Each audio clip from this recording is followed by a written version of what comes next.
All right, let's see a few more things that we can do that are going to be useful with our VI and with our nano command. One of the first things I want to emphasize is what happens if you use either nano or VI on a file that doesn't exist, right? And so I think I mentioned that you could do this, but then it'll just go and create a new file. So right now we have, like, inside our James folder out there on our desktop, we had example 1, 2, 3, 4, and 5. Well, let's see what happens if we hit example 6. All right, either using nano or VI, it doesn't matter. Both are going to have the same effect, right? So if you do nano on a file path that doesn't actually exist, something like /home, /sandbox, /desktop, /James, right? And that now it's like, well, there's examples 1, 2, 3, 4, 5. What happens if I do example 6, right? Then when you end up doing this, it kind of, nano gives you a little warning and says, hey, you're creating a new file, right? And obviously the file is blank. So this is a really common thing I've seen a lot of new people do is they think they're typing out an existing file path. They open it up and it's like, there's nothing here. All right. And so they think that, oh no, the file's gone, or it's something that I need to now type and recreate everything. It's like, whoa, hold up. Are you sure that you're editing a file that actually exists? Because if you start one of these programs and all you see is something blank like this, it probably means you're creating a new file. Like, hi, here's my new file.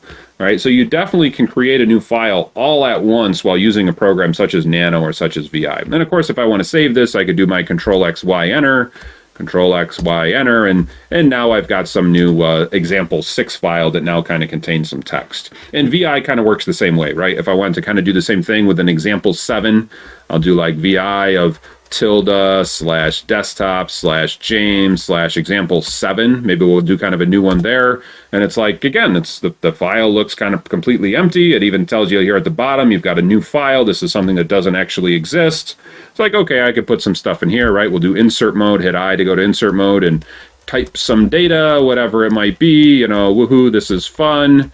Like whatever you want to put in here, that's fine. But this will go and create a new file if you end up saving it, right? We'll hit our escape and then :WQ to be able to write and quit our changes, and that's a useful thing to realize. So I've seen a lot of new people, they think they're editing an existing file, the file's blank, and they go, oh, I guess I have to create it from scratch. It's like, no, facepalm. It's like you're actually starting a new one. You're not editing something that actually exists. And of course, the best way to avoid that is use tab, right? Use tab to autocomplete and make sure you're typing things that actually exist.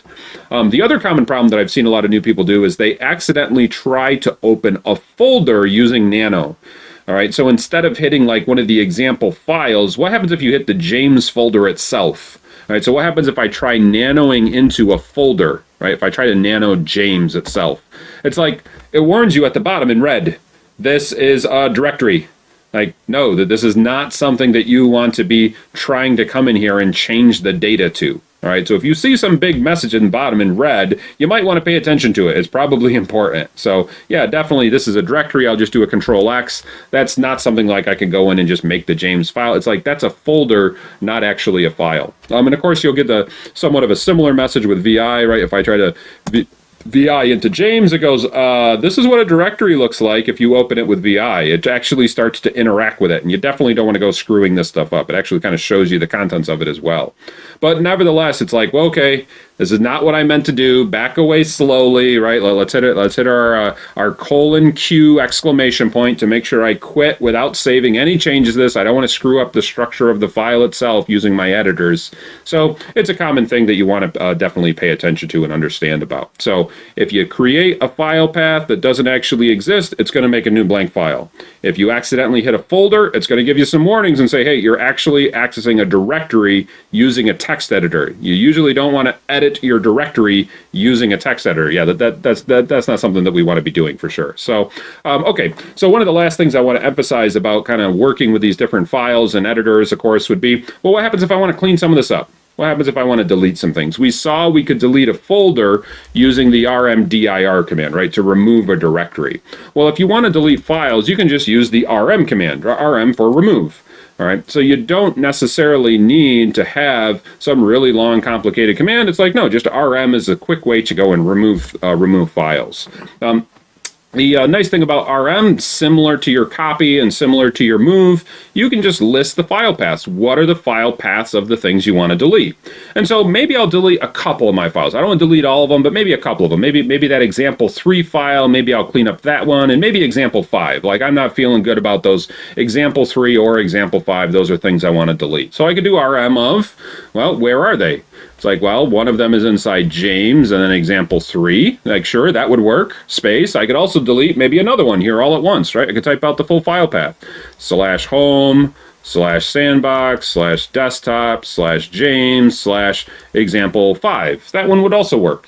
All right, so the RM command, you just kind of pass in the file paths, you pass in the arguments, you could delete multiple things at the same time all across the computer, and that will allow you to delete different stuff. So now when I do an ls of James, right, when I do an ls of James, it's like, well, I only have those handful of files. I got my 1, 2, 4, 6, and 7, but I've lost 3 and 5. 3 and 5 are now gone.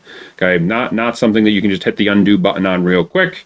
You know, it's like, no, that information is gone. So the RM command, when you're working at the command line, very, very powerful. It's a quick way to remove things. You can remove multiple things at once. We'll see some additional options and ways we can work with that in the future, but at least for now, that's a quick way to go through and delete and clean up some of our files. Okay, great.